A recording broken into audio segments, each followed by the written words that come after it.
Hi and welcome to today's video. My name's Luisa, but everybody calls me Lu. And last week I released a video talking about knitting mistakes, or I guess I should say bad habits, that I was so good at avoiding and now I can't seem to stop myself from making them. I had so much fun putting that video together. I think it turned out pretty great, so in case you want to check it out, it is linked up here and in the description down below.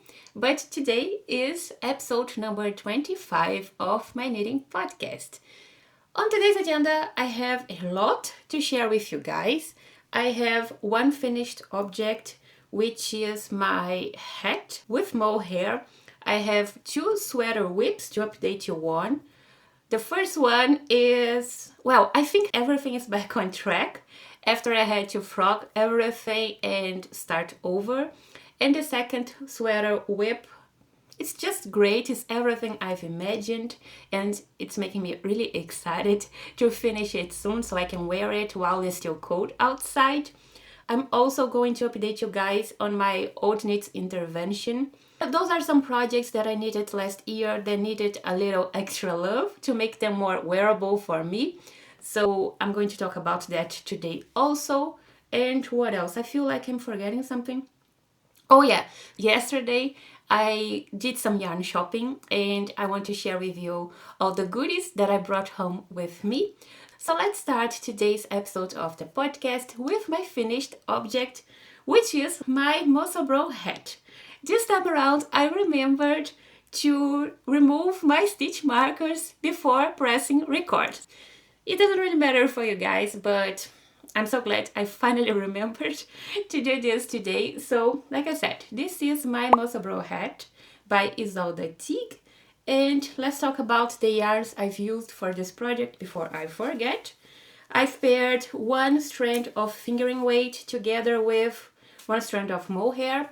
My fingering weight yarn is BC Yarn Bio Shetland in the colorway, I always forget the colorway number, colorway 56.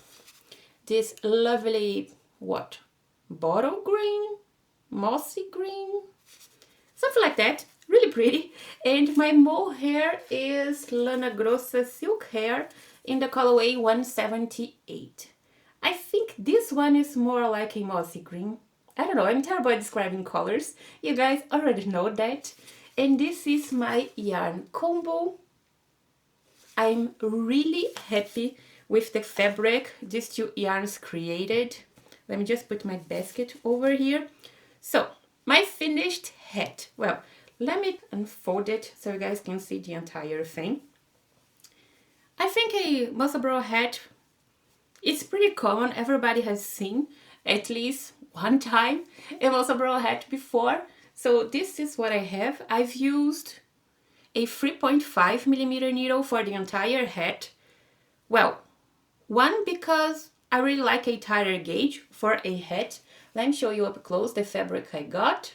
And also because I didn't want to have mohair on the inside layer of this hat because I was a little bit worried that it would, well, make my forehead itch after a while because of the mohair.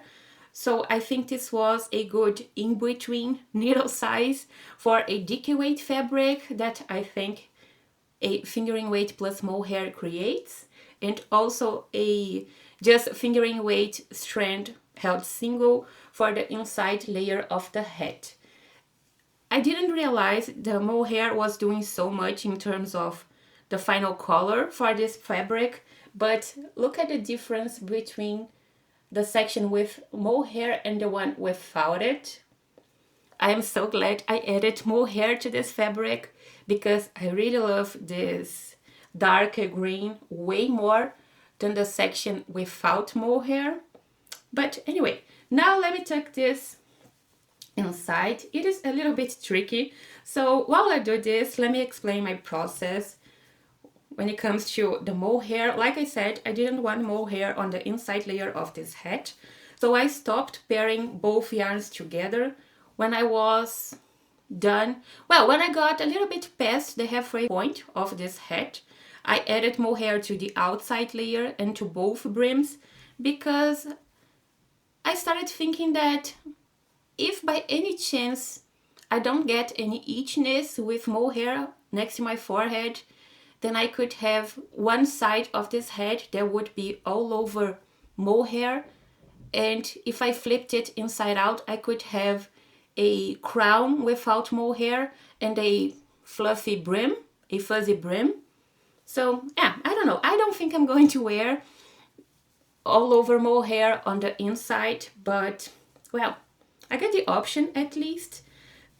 Let me fold it. I feel like I'm doing something wrong, but maybe I'm not. So yeah, this is the look all over mohair on the outside, and if I flip it inside out, I get this brim on the outside. Now, yeah, like this, and I think it looks pretty good as well. I will say though that I wore this all day yesterday, and a hat with mohair is so much warmer than one without it. I didn't realize it was going to make such a difference, but yeah, this hat is much warmer in my opinion, and I did start to feel some itchiness on my forehead after a few hours of wearing this hat. So I'm a little bit unsure if I want to add mohair to another hat in the future. I don't know, I think I need to wear this a few more times to make a final decision on whether I like mohair on a hat or not. But that being said, this hat, I almost said sweater, but this hat is so cozy, and I really like the fuzziness the mohair brings to the fabric. Let me show you the fabric up close, and it looks so good. I mentioned before that I really like a extra wide brim, and I didn't get this look with this hat. I don't really know why, because I used this Musselburgh hat that I have. This is just fingering weight yarn held single. I used this as a base. I measured everything. I still have my stitch markers attached, so I guess I didn't remember to remove all my stitch markers beforehand, but anyway. I measured everything, and I used some blocking mats, added some pins to help, like, serve as a guideline of sorts. And I really like this extra wide brim. I think the fit is pretty good. I'm going to look weird because I have a ponytail today, so I feel like I have no hair when I'm wearing a hat with my hair this way, but you can see the look of it. I really like this little bit of slouch here, not that much, just a little bit, and I can have a extra wide brim, but I don't think I got the same measurements. I think I did something wrong when I measured my green hat, because I don't think the brim is as wide as my beige one. So I have a little bit less slouch, which I kind of wanted, and I'm really happy with the fit around here, around the crown, but I think the brim is a little bit shorter, isn't it? I still like the fit, so I want to wear this a few times before I decide to make any changes to it, but I think I'm happy with the brim. I would have preferred if I got an extra wide brim, but I think it's good. Yeah. And just a little bit of slouch, like I said. I don't like a really fitted like this. I don't like a really fitted head. Here I feel like I have a giant head when I wear hats like this. And I can't really just fold it a little bit more to get an extra wide brim, because there's this color change when the mohair stops. I don't know what I'm going to do about it. I think I'm just going to leave it as is, because like I said, I really like the fit. So this is my Musselburgh hat. I thought about doing a pro round here to help with the fold, to help everything stay in place. But I really prefer the look of a all over stockinette fabric. I'm not really a fan of the pro bumps showing on the outside here. So I'm just going to trust that with wear, this little fold line here is going to stick to the fabric and kind of bend the fabric a little bit. so that it will stay in place without me having to do anything extra. So let's talk about yarn amounts and how much this project cost me. I like to do this for all my finished objects. I don't know if you guys enjoy this section, but I find it really interesting. So let me get my notebook and let me see. Talking about yarn amounts first. Where did I write this? Here. So for the fingering weight yarn, I've used 71 grams. That equals to almost 400 meters. The pattern calls for 8 meters less than what I've used. So I guess I'm spot on when it comes to yarn amounts. And for my, where is it? My mohair yarn, I've used 29 grams. That equals to 244 meters. The pattern doesn't say anything about adding mohair. So yeah, not really anything to compare, just in case you wanted to know. Now talking about the cost of this project, I've paid 20 euros and 23 cents for the yarn. I'm only talking about how much yarn I've used to knit up my hat. And I didn't pay anything for the pattern because I already had the pattern in my library. This is my third or maybe fourth Musselburgh hat. So the final cost of my project was 20 euros and 23 cents. And I'm pretty happy with the final look of it. I still think I'm going to wear this a lot, although I think I'm going to feel some itchiness because of the mohair, but that's a problem for future me. Now let's go to something more interesting and talk about my sweater whip that needed a little makeover. Yeah, let's do it. So I guess this requires a little bit of a change here. And this is my Afra Sweater by Irene Lin. The yarn I'm using for this project is Drops Flora in the colorway 07, this lovely medium beige.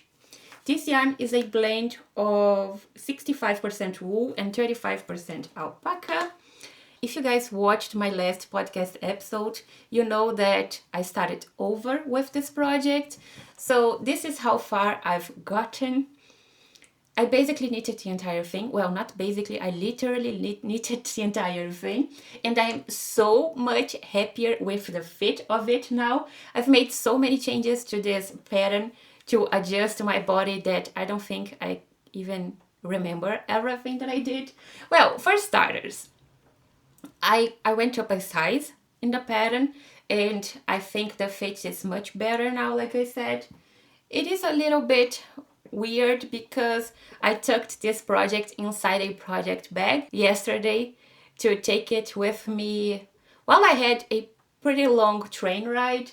It's a little bit messy and not looking its best today. And by the way, it started raining pretty heavily now, so that's why it's a little bit darker today. I don't know if you guys can hear the rain. I hope you cannot, but if you hear anything, that's what's happening here today. But talking about the project, I went up a size, like I said, and I also made quite a few changes to it because since I was going to knit a size up, I knew the yoke depth was going to be a little bit, well, lower here, my underarm stitches, and what I got with my first version of the Afra sweater was kind of as low as I would want my sweater to hit at this point here. So I've messed around with my row count, my stitch counts, and also my row counts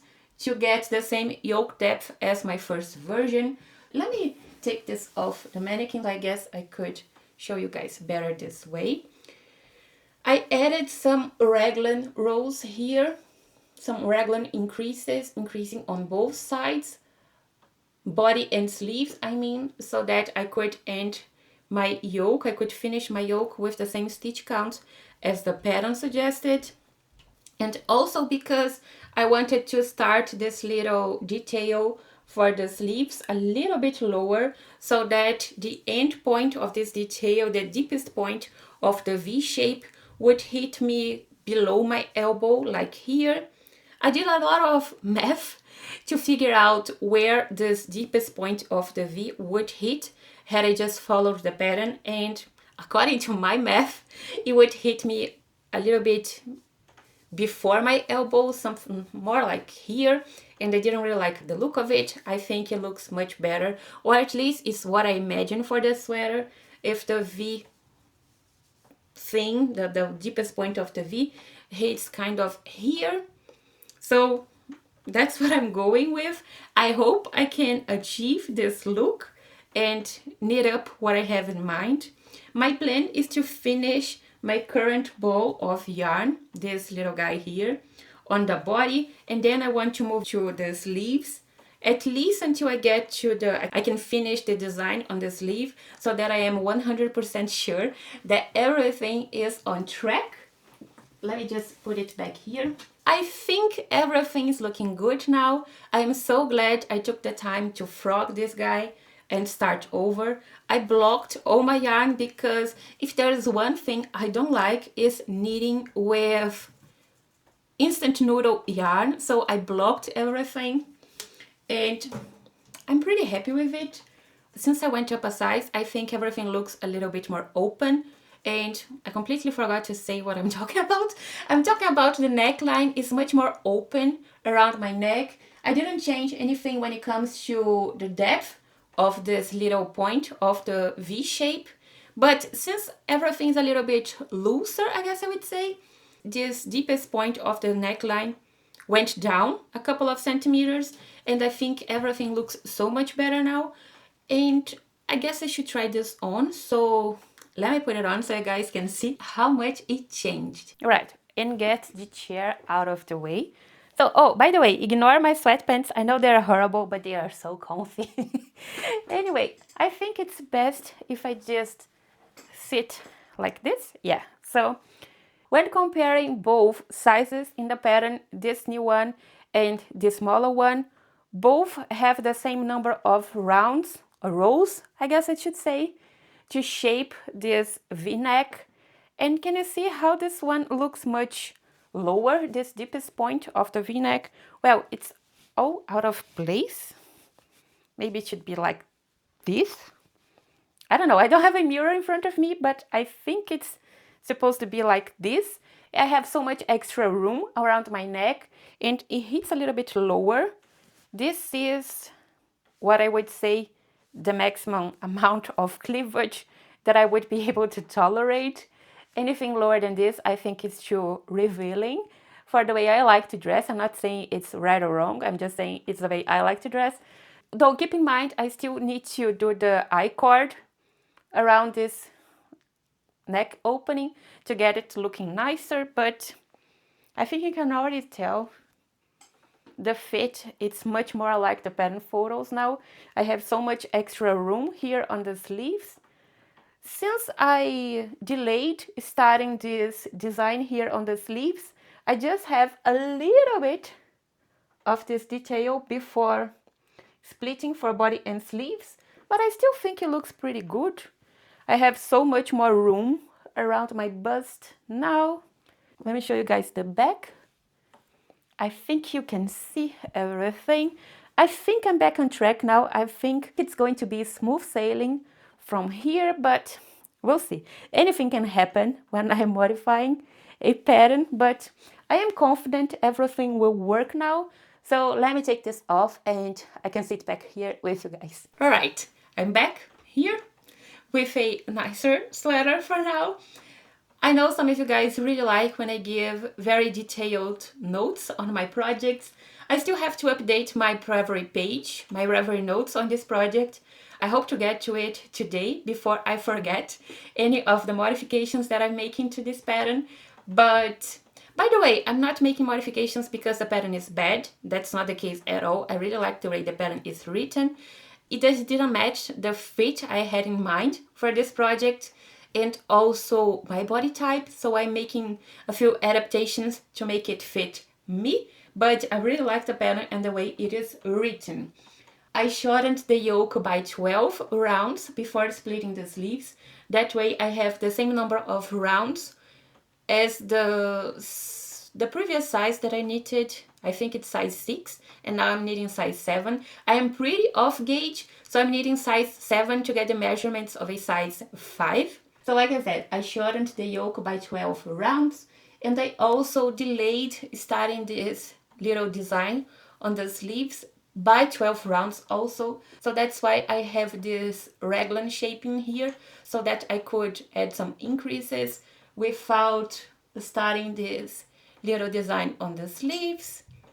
I think it's pretty unnoticeable. I think you can definitely see it, but I don't think it really disrupts the pattern and the whole look of this project. Next podcast episode, I hope to have at least a good amount of one sleeve done, so that we can see if everything is working as I imagine. But this is my sweater update for now. And now let's jump to my second sweater in progress, my second work in progress, which requires another change here. And this is my Salty Days sweater by Veronika Lindberg. The yarn I'm using for this project is, well, the pattern is written for a DK weight yarn plus one strand of mohair. I only realized that after I bought yarn for this project, and the yarn I wanted to use is a fingering weight yarn. This is a sock yarn actually. Yeah, 80% wool, 20% polyamide. So I'm holding it double and adding one strand of mohair. The yarn I'm talking about is this Lana Grossa Meilenweit, Uni Meilenweit. I never know which one comes first. And this is colorway 1380, this gorgeous dark pink. And my mohair is Concept by Katia, 50 mohair shades in the colorway 39. This is my yarn combo. I am loving the final color of this fabric. This is how far I've gotten since last knitting update. I basically knitted the entire body. When I last showed you guys this project, I was done with the first shoulder. So since then, I picked up stitches to knit the other one, joined both fronts, joined in the round, and I was hoping to have this body finished for you guys today, but it didn't happen because of everything I had to do yesterday. So I still have a couple of centimeters to knit on this twisted rib here on the hem before I am ready to bind off. Let me show you guys the back. Right now it's not looking as neat because I still need to do some mid-project blocking. If you guys watched my latest video, my knitting mistakes video, you know I've been keeping a bad habit of avoiding mid-project blocks for no reason at all. I guess I'm just being lazy sometimes. So I still need to do that to get everything looking perfect, but I think everything's going to be fine. I tried it on yesterday and I have a lot of room around my neck. So I think I have enough room to add a pretty wide collar. I mean, not really that wide, something like what I'm wearing today. What, a 3.5 centimeters wide, something like that. I don't really like extra wide collars, but anyway, why am I talking about the collar?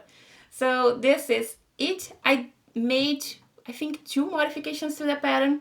Not really modifications. I noticed when I knitted my first version of the Salty Days, the one that ended up small and I had to frog to harvest the yarn, I noticed that there was one extra round here on this cable section, one extra round when comparing to the end point of the cable section, so I didn't really understand that.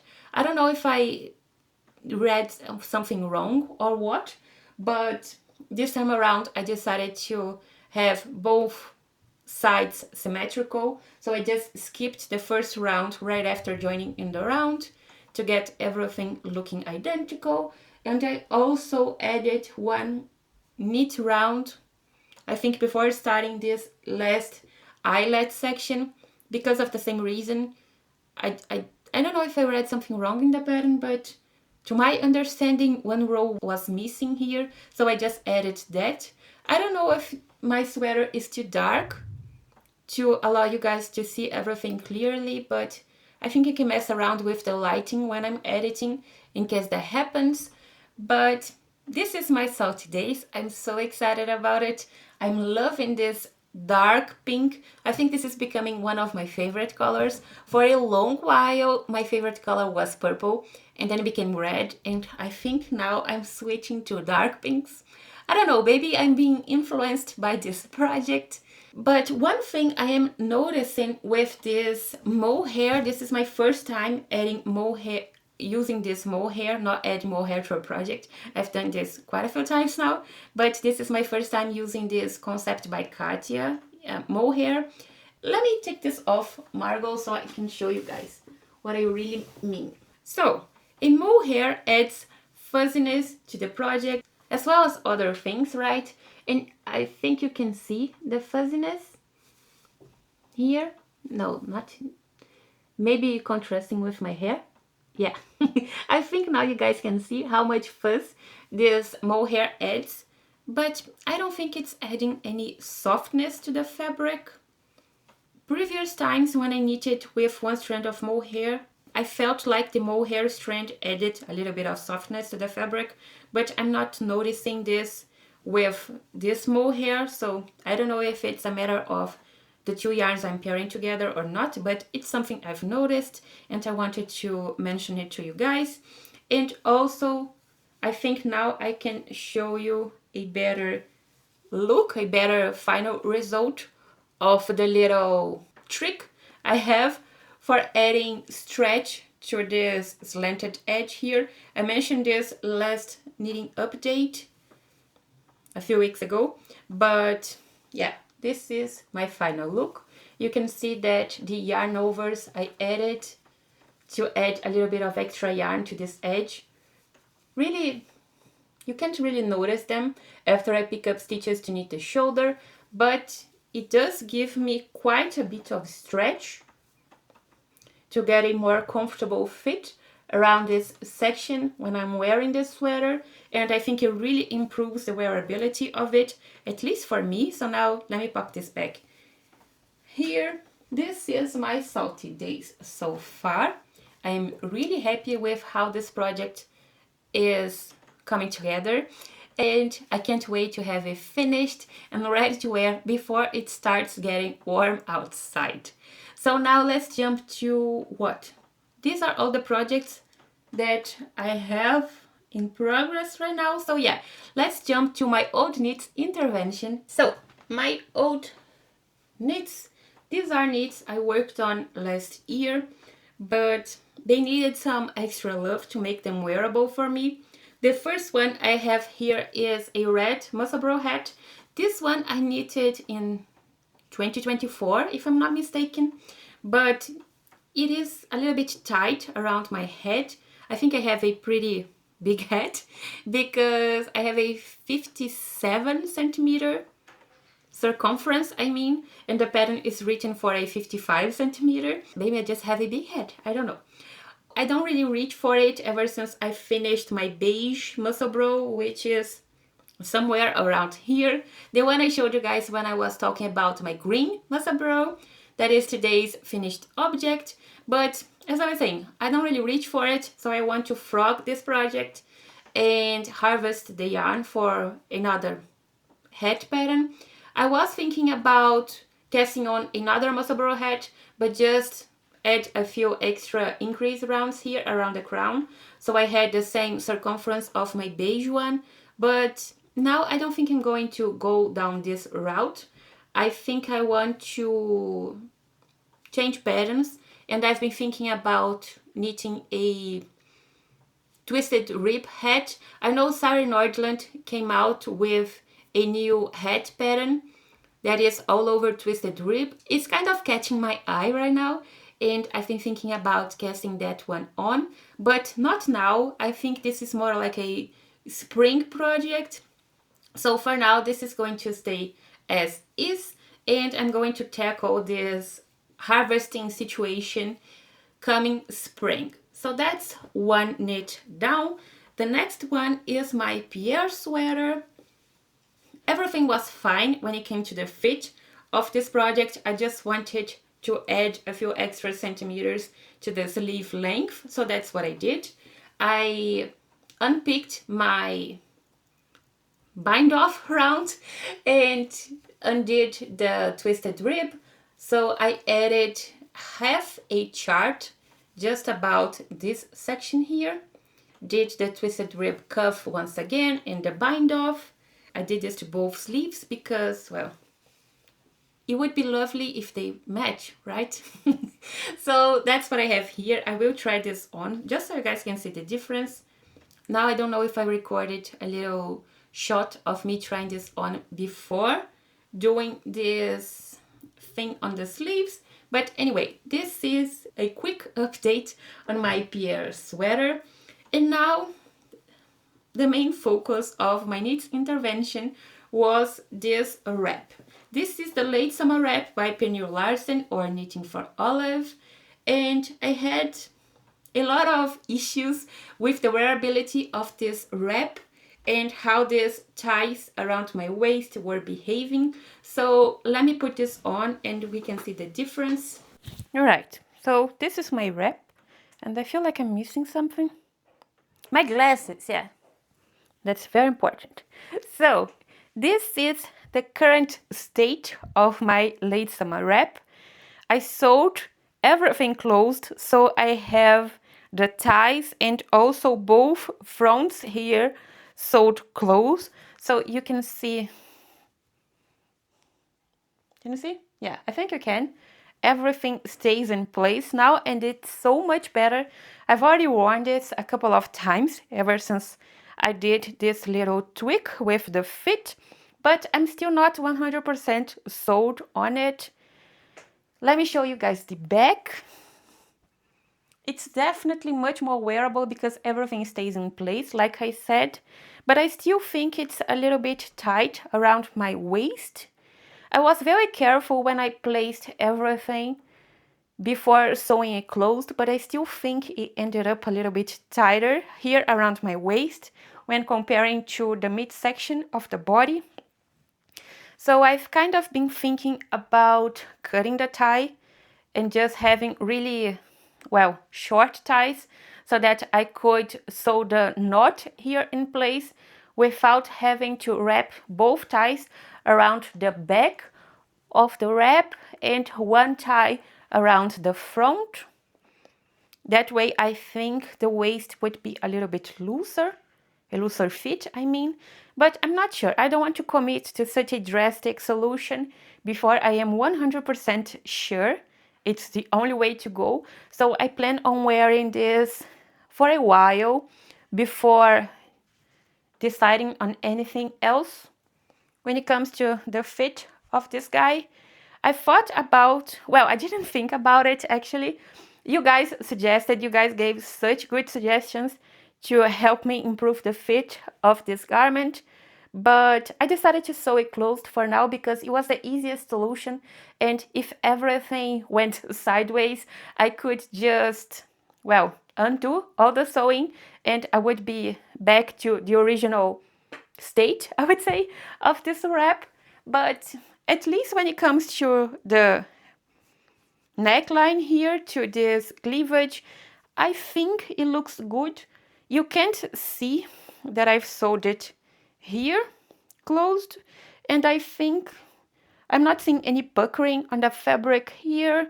I thought about, I didn't think, like I said, you guys suggested adding a button here, but that's definitely an idea I'm keeping in mind. I'm here, by the way, I'm just like this so you guys can see how it really looks up close. But yeah, maybe I'll add a button here if I decide to undo all the sewing. But at least for now, I think it's working. It's definitely a more behaving cardigan or sweater now that I've sewed it close than it was before. So it's definitely easier to wear now for the way I like to dress. This is my late summer wrap for now. I will update you guys if I decide to do any changes to it, but for now this is it, and I think I'm just going to stay with this wrap for the rest of today's episode because I still want to share with you guys my yarn purchases. So I keep wanting to say last night, but it was not. Yesterday, I had to go to another city. I had some things to do, and I decided to stop by a yarn shop they have over there. It's the same yarn shop from my vlog, the only vlog here on the channel in Nürnberg. So I stopped by Tolle and brought some things with me. I have this idea. Well, when I went to that shop back in December, I got 2 skeins of this Patagonia Juniper Moon Farm Patagonia Organic Merino. I got these 2 skeins, and I'm already thinking about my spring knitting plans. So I've been thinking about knitting up a Midland cardigan with this yarn by Laura Penrose. Since I was in the city, I stopped by the shop to get a couple more skeins to get the metrage I needed for my Midland cardigan. But since it's like 2 months later, they didn't have the same dye lot. So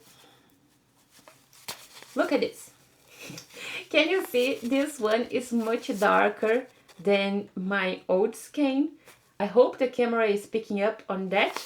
But they only had this new dye lot. And I know it's a thing. I know knitters should always keep an eye out to buy the same dye lot when they're buying new yarn. But I always pay attention to that. I always make sure that I'm getting all skeins from the same dye lot. I never really had an issue with different shades from the same colorway. So I wasn't really worried about it. But this happened. And I was so, well, first of all, I didn't know what to do. So I started talking with the lady at the shop, and she offered me the chance to buy all 5 skeins that I needed in total, and then I can ship my 2 old skeins back to the shop. And well, she basically saved my Midland cardigan. So that's what I'm going to do. I'm going to go to the post office today to ship these 2 skeins back to the shop. But anyway, I got 3 skeins of this Patagonia in the colorway. Now that I realize, I forgot to show you guys the colorway. This is colorway Mulberry. There's a lovely dark pink, and I think this is going to knit up a beautiful Midland cardigan, so I'm very excited about that. This is a sport weight yarn, 100% wool, and if you needed a reminder to always pay attention to the dye lot when you're buying new yarn, this is me reminding you. Keep an eye out for the dye lot. But I also thought about keeping my old yarn, my old skeins that is, and doing some sort of stripe situation, since one is lighter than the other. But I don't think it's enough of a difference to get a really nice stripy effect. I think it would look more like a mistake than an intentional design. So yeah, I'm just going to return my old skeins. And I also got this really nice, I've been wanting to try out this yarn for a long time now, and this is Lang Yarns Alpaca Socks in the colorway 72, I think. There's a big number over there, but I think it's colorway 72. And this is a sock yarn. This is 70% alpaca, 30% nylon. I wish you guys could touch this yarn, but it's so soft. I have some plans for this yarn. I don't like to buy yarn without a plan in mind. So I've been cooking up some ideas for another cardigan, since I want to add a couple of cardigans to my wardrobe this year. But I think I'm only going to get to this coming summer. I was already at the shop, so I decided to take some balls with me. I bought 4 balls of this yarn. Here it says 4 ply, which is fingering weight, I think. Yeah, it is fingering weight, but it says easy wash. Is it the same as super wash? I've never seen easy wash, so I don't really know what that means. And I forgot to ask at the shop. I don't know if you guys know what easy wash means. Maybe you could share in the comments, please. But it also says, maybe Use detergent for fine wash without softener, but it doesn't say anything about it being machine washable. So yeah, I don't really know. And I also got 2 really fun yarns for some socks that I want to knit this year. I got these Lana Grossa cozy socks. I think this is a new yarn, but I'm not sure. This is colorway 154. This is self-striping yarn, and I'm so excited to knit up some socks with self-striping. I've never worked with self-striping, so yeah, I'm really excited. I think this is going to boost my energy to cast on some socks, because I don't really find it as exciting as working on a sweater. And the other one is colorway 153. This is more like a muted palette, maybe. And this is more like a vibrant one. So yeah, this yarn is really fuzzy, and I saw a sample at the shop of a sock knitted up with this yarn, and it creates this coziest socks ever. So yeah, I'm really excited to work on this. But I think this is also a summer project. I don't know. I'm keeping my mind open. And when it comes to the blend, this is 70% merino wool and 30% polyamide. They have such beautiful colorways for this yarn, and these are the 2 I chose. Yeah, this is what I've got. I'm really excited for my plans for the upcoming seasons, and I think this is all for you today. I'm looking around here, around my craft room, and I don't see anything. I'm sure I will come across something that I forgot to share, but for now I think that's it. So thank you so much for watching. If you guys enjoyed today's knitting update, please consider subscribing, giving this video a like, and comment down below what you guys are working on. I always love when you guys share with me your knitting journey. And thank you so much for watching and spending some time with me today, and I'll see you guys on the next one. Bye!